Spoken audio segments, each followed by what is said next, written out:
Assalamualaikum warahmatullahi wabarakatuh. Waalaikumsalam warahmatullahi wabarakatuh. Pagi anak-anak. Pagi. Sehat semua ya? Sehat. Sudah berdoa belum? Belum. Ya. Oke, dimulai dengan baca doa. Siapa yang memimpin? Askia. Silakan Askia pimpin doanya. Sebelum kita mau pelajaran, kita berdoa terlebih dahulu. Berdoa dalam hati mulai. Doa selesai. Baik, terima kasih Askia. Sebelum dimulai, Bapak absen terlebih dahulu ya. Ya. Kalian semakin semangat dan dapat menumbuhkan rasa nasionalisme, kita bernyanyi bersama-sama.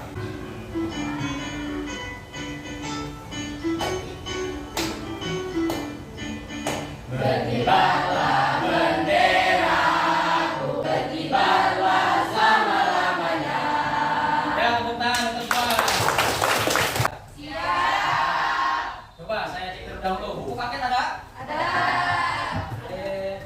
Terus buku tulisnya ada? Ada. Pulpen? Ada. Mana diangkat pulpennya?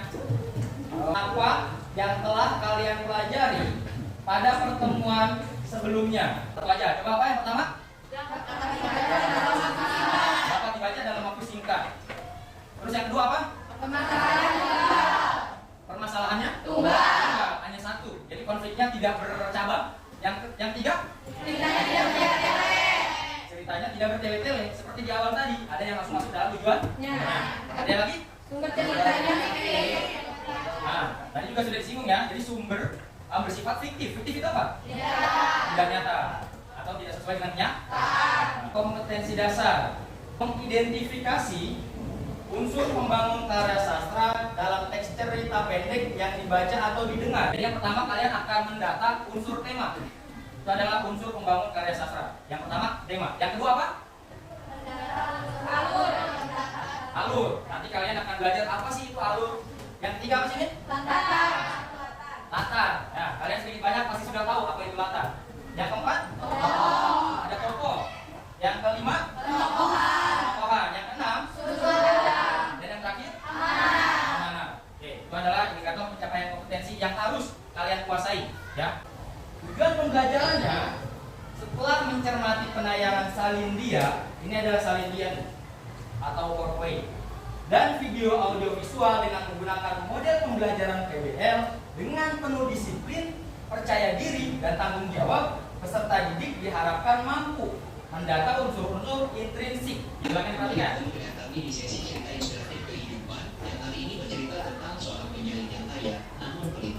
Pastinya kita akan mendapatkan pelajaran berharga dari kisah ini. Ini dia kisahnya. Seorang penyanyi tua tinggal di sebuah desa kecil. Dia di Silakan jawab apa yang dapat kalian cermati pada video tersebut. Boleh, ya. Silakan sampaikan. Berbuat baik tidak perlu diumbar. Oke, bagus. Tepuk tangan untuk Safika. Ada lagi yang berani? Ya, Aina. Tidak boleh berprasangka buruk Tidak boleh berprasangka buruk pada orang lain. terhadap orang lain. Emang siapa yang tadi berprasangka buruk? Si orang miskin. Siapa lagi? Tepuk tangan untuk Aina. Ada lagi? Orang desa kenapa? Warga desanya kenapa? Berprasangka buruk dan percaya, dan langsung percaya ya. Tidak menyelidiki dulu. Betul. Bagus Askia. Tepuk tangan. Ada lagi? Boleh. Ya, apa? Yang tangan. Tadi kan banyak yang membicarakan tuh lebih kepada amanatnya. Kalau saya bertanya, tokohnya di dalam cerpen itu apa? Video tersebut siapa aja? Yang pertama? Penjahit. Siapa? Orang miskin. Warga desa. Nah, penjual daging. Unsur intrinsik cerita pendek. Oke, sekalian kalian perhatikan, bisa langsung ditulis. Coba siapa yang mau baca? Bahasa Sahrul. Sahrul bacakan tema. Tema itu apa Sahrul? Oke, jadi yang namanya tema itu adalah gagasan pokok atau ide pikiran tentang sesuatu yang mendasari jalannya cerita pendek. Yang kedua ada alur. Yang namanya alur itu adalah urutan peristiwa. Jadi urutan peristiwa yang terdapat dalam cerpen, mulai dari pengenalan, baik itu latarnya seperti apa, latarnya di mana, terus masuk ke dalam tokoh, tokohnya siapa saja yang berperan, terus masuk ke dalam munculnya konflik. Konflik itu apa? Masalah. Jadi masalahnya itu apa yang dimunculkan oleh si penulis. Lalu masuk ke dalam klimaks. Klimaks ini ya seperti puncak dari permasalahan. Anti klimaksnya itu adalah penurunan masalah. Nah, orang si tokoh ini apakah dia akan sabar menuruti egonya atau seperti apa sampai pada penyelesaian masalah. Alur itu terbagi 3. Yang pertama alur apa? Alur itu adalah alur maju. Kalau alur sorot balik, yang ngerti alur sorot balik ini apa? Flashback. Ketiga apa alur? Alur campuran. Alur maju dulu, terus masuk ke alur mundur. Atau kebalikannya, alur apa? Alur mundur dulu, alur maju. Yang ketiga, ada apa nih? Latar. Jadi yang namanya latar itu adalah mengacu pada masalah tempat. Jadi ditampilkan tempatnya di mana, terus waktunya kapan, suasananya bagaimana. Itu tergantung dari penulis. Makanya di sini latar itu terbagi menjadi 3. Latar tempat, latar waktu, latar suasana. Oke, semuanya satu. Yang keempat, yang namanya tokoh adalah pemeran yang diceritakan dalam cerpen, baik pemeran utama atau pemeran pendukung. Pemeran utamanya kalau dalam video tadi siapa? Penjahit. Kalau pembantunya kira-kira siapa? Warga desa, orang miskin, jual daging, gitu ya. Siapa? Orang yang membeli hasil jahitannya. Udah ya? Belum? Udah atau belum? Udah ya? Yang kelima, apa ini yang kelima? Apa?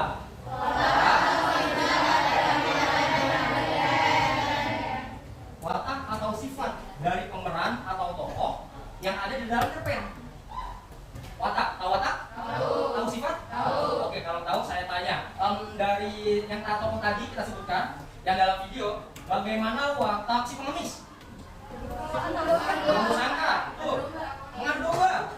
Terus antagonis. Ya. Antagonis apa? Jahat. Lawannya jahat berarti baik. Nah, kalau baik berarti apa? Nah, protagonis. Kalau yang protagonis siapa? Penjahit. Selain penjahit, yang beli daging itu, yang jual daging, maaf. Paham ya? Yang ke-6, apa ini? Sudut pandang. Oke, yang namanya sudut pandang adalah cara pandang penulis menceritakan isi atau kejadian dalam cerpen. Ya, jadi terbagi menjadi 2, sudut pandang orang pertama dan sudut pandang orang ketiga. Jadi untuk yang sudut pandang orang pertama, si penulis ini bercerita sebagai tokoh aku. Paham nggak? Paham.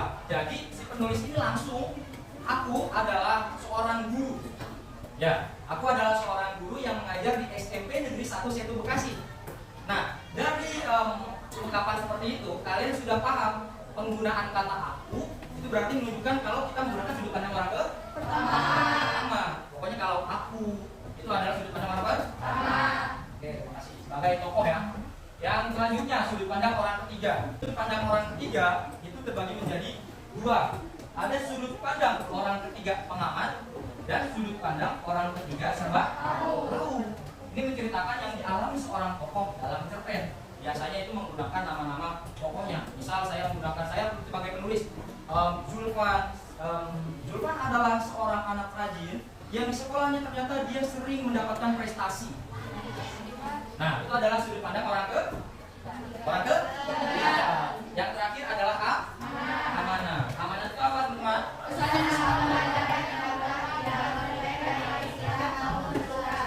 Paham ya? Kalau amanah itu adalah pesan atau pelajaran yang terdapat dalam cerpen, baik tersirat maupun tersurat. Oke, masuk ke dalam LKPD atau lembar kerja tadi.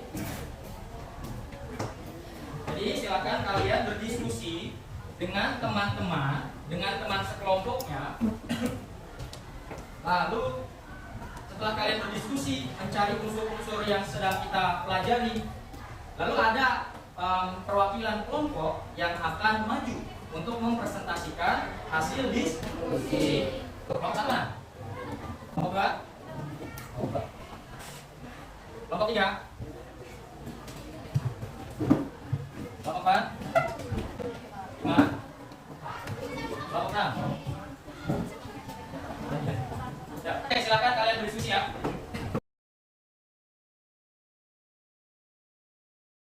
Oke, sudah selesai ya. Kemudian setiap perwakilan kelompok maju yang akan presentasi ya. Ya, maju. Ayo tepuk tangan untuk perwakilan kelompoknya. Oke, yang lain memperhatikan. Coba kelompok satu.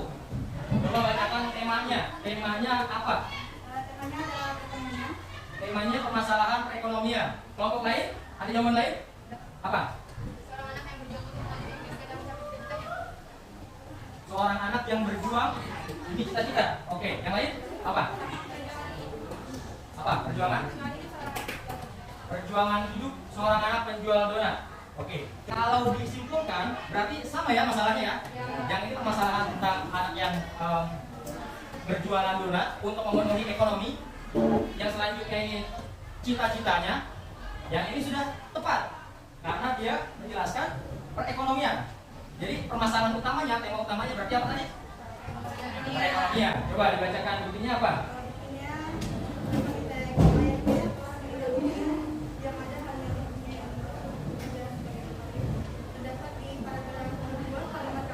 Oke, berarti terdapat pada paragraf kedua. Mulai dari kalimat 4. Ayahnya telah meninggal dunia, yang ada hanyalah ibunya yang bekerja sebagai buruh pabrik. Sampai si anak ini ngapain? Berjualan apa dia? Untuk apa? Nah, untuk membayar SPP sekolahnya. Yang kedua, alur. Alurnya coba kelompok 2. Alurnya maju. Apa buktinya? Oke. Pengenalan tokohnya. Yang lain? Yang lain ada jawaban lain? Sama ya? Apa? Paragraf pertama. Itu menjelaskan pengenalan apa di situ?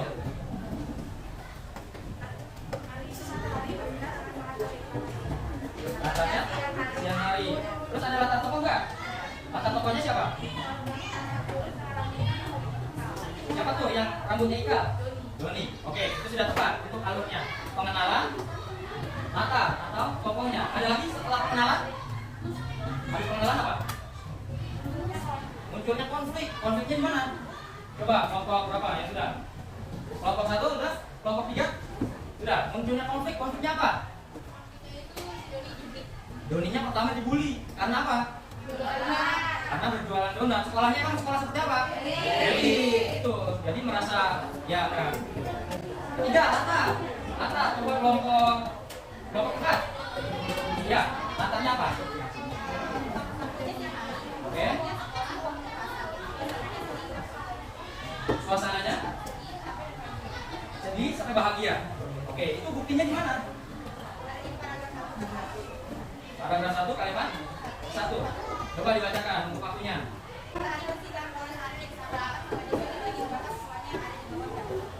Oke. Tepat ya untuk latarnya. Tokohnya ada siapa aja? Coba kelompok 5. Doni. Terus kelompok 2 siapa lagi? Anjar. Kelompok 6 Aisyah. Untuk penokohannya coba kelompok 1 penokohan Doni. Protagonis karena apa? Baiknya karena apa? Membantu siapa?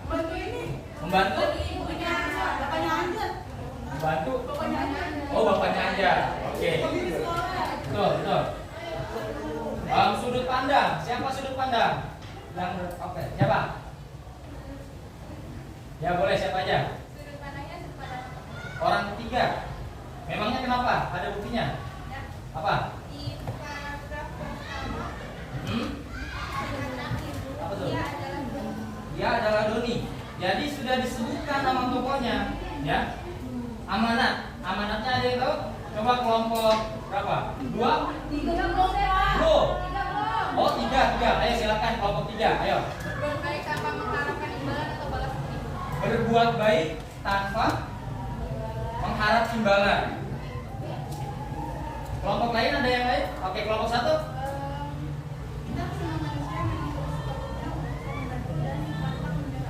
Kita sebagai manusia harus sudah sepatutnya untuk membantu, saling membantu dan pantang menyerah. Oke, silahkan dikumpulkan LKPD-nya. Sekian, tepuk tangan untuk teman-teman.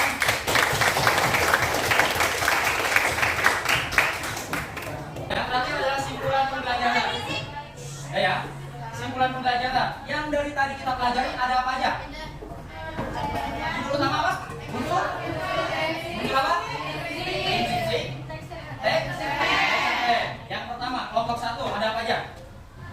Ada tema. Tema itu apa tadi? Ide pokok atau gagasan. Tuh, kita berikan LKPD evaluasinya, dikerjakan. Ya, silakan dibaca bersama-sama. 1, 2, 3. Belajarlah yang terbaik walaupun terjatuh, tetap terus semangat menjadi manusia yang kian bermanfaat. Ayo, tepuk tangan. Jadi, besok kita akan masuk ke dalam materi baru, yaitu menyimpulkan unsur-unsur. Sebelum diakhiri, kita ucap hamdalah bersama-sama. Alhamdulillah. Bapak akhiri sekian dari saya. Assalamualaikum warahmatullahi wabarakatuh. Waalaikumsalam.